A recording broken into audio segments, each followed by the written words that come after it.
Naku po, delikado pala si Trillanes ngayon. Meron palang mga kinakatakutan siya ngayon.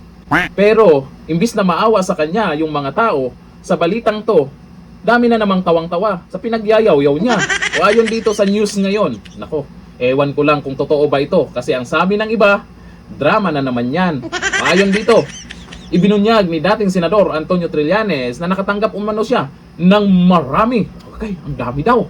Maraming at maging mga umano'y action plans habang nagpapatuloy ang pagdinig ng House Committee on Justice kaugnay ng impeachment case laban kay Sara Duterte. Kahit hindi mo sabihin, Trillanes, sa mga Duterte mo pa rin ituturo yan. Kung sino yung sinasabi mong may mga planong gawin sa'yo yan. Ang tanong dito, totoo ba yan? Kasi madali lang naman magsalita ng ganyan. Madali lang naman gumawa ng kwentong ganyan. Ang tanong, totoo ba yan? O drama lang? Kasi sa mga nag-comment dyan, ewan ko lang, wala akong nabasa ni isa na naniniwala sa pinagyayaw-yaw mo dyan. Pero ito ang sabi ni Trillanes ha. Pero siguro, may mission pa tayo dito sa mundo.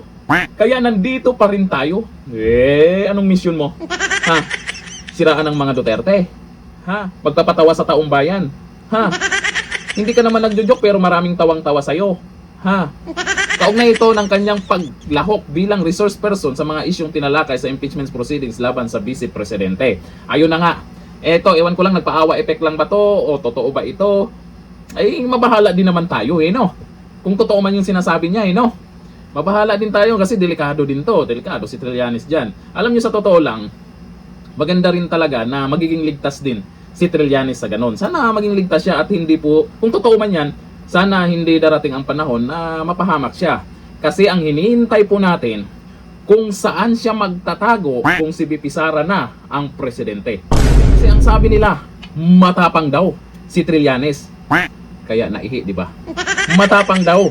Titingnan natin, aabangan natin kung saan yung tapang, hanggang saan yung tapang niya kung si VP Sara na ang maging presidente. Kahit hindi si VP Sara, malamang isang Duterte ang pipiliin ng taong bayan. Kahit si Basti Duterte o kung sino man na pwedeng mapanagot itong si Trillanes sa ginagawa niya sa mga Duterte ngayon. Kasi yung mga pinagyayaw-yaw niya dyan sa kamera, may mga nagsasabing paninira lang, lalo na dun sa bank account ba yun na nag-deposit. Nasilip na naman ng iba. Marami tayong magagaling na mga personalidad dyan na nalaman agad kung totoo o hindi yung pinagsasabi ni Trillanes. Matapos sabihin niya ni Trillanes na ganun nga, may balak na gawin sa kanya, ito ang komento ng mga netizens ha. Ang sabi dito, sabi ni Cyrnes, that is your own multo. Sabi ni Frontiera Collections, best liar of the year. Sabi ni Nancy Morong Bardago, mission sa imong mata. Yun, mission daw, may mission pa raw siya Sabi ni Yuan Kabatuan, anong mission, Trillanes? Dili ka nanalo sa lugar niyo, mission pa. Sabi ni Borges Lee Sohor, pinagtatawanan ka na ng mga Pilipino, sir. Anong masasabi nyo?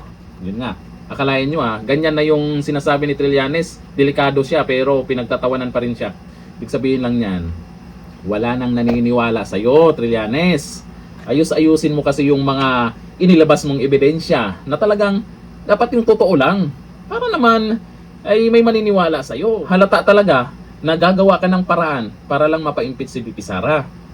Dapat katotohanan lang.